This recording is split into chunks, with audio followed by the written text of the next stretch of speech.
ಬಸವಣ್ಣವ್ರು ಏನ್ ಹೇಳಿದ್ರು ಗೊತ್ತಾ? ಅಲ್ಲ, ಕನಕದಾಸ ಇವನಾರವ ಎಂದೆನಿಸದಿರಯ್ಯ, ಇವ ನಮ್ಮವ ಎಂದೆನಿಸಯ್ಯ, ನಿನ್ನ ಮನೆಯ ಮಗನೆಂದೆನಿಸಯ್ಯ. ಕೂಡಲ ನಿನಗೆ ಕನಕದಾಸರು ಏನ್ ಹೇಳಿದ್ರು ಗೊತ್ತಾ? ಕುಲವೆಂದು ಒಡೆದಾಡದಿರಿ, ಕುಲದ ನೆಲೆಯವರು ಬಲ್ಲಿರ. ಅದು ನಿಮ್ಗೆ ಹೇಳಿದ್ ಸರ್, ಅದು ನಿಮ್ಗೆ ಹೇಳಿದ್ರು. ಅಹಿಂದ ಎಲ್ಲ ಮಾಡ್ತಾ ಇದ್ದೀರಲ್ಲ, ಅದು ನಿಮ್ಗೆ ಹೇಳಿದ್ದವರು ಮಾಡಬೇಡಿ ಅಂತ. ಈಗ ಜಾತಿ ರಹಿತವಾದಂತ ಸಮಾಜ ಆಗ್ಬೇಕು ಅಂತ ಕನಕದಾಸರು ಹೇಳಿದ್ರು.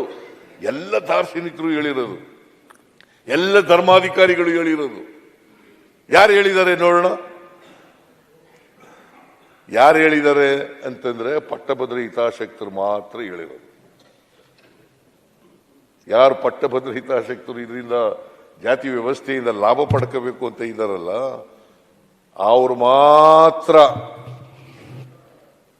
ಜಾತಿ ಬಗ್ಗೆ ಧರ್ಮದ ಬಗ್ಗೆ ಅದನ್ನ ಪ್ರತಿಪಾದನೆ ಮಾಡ್ತಕ್ಕಂಥವ್ರು ಅವ್ರು ಮಾತ್ರ.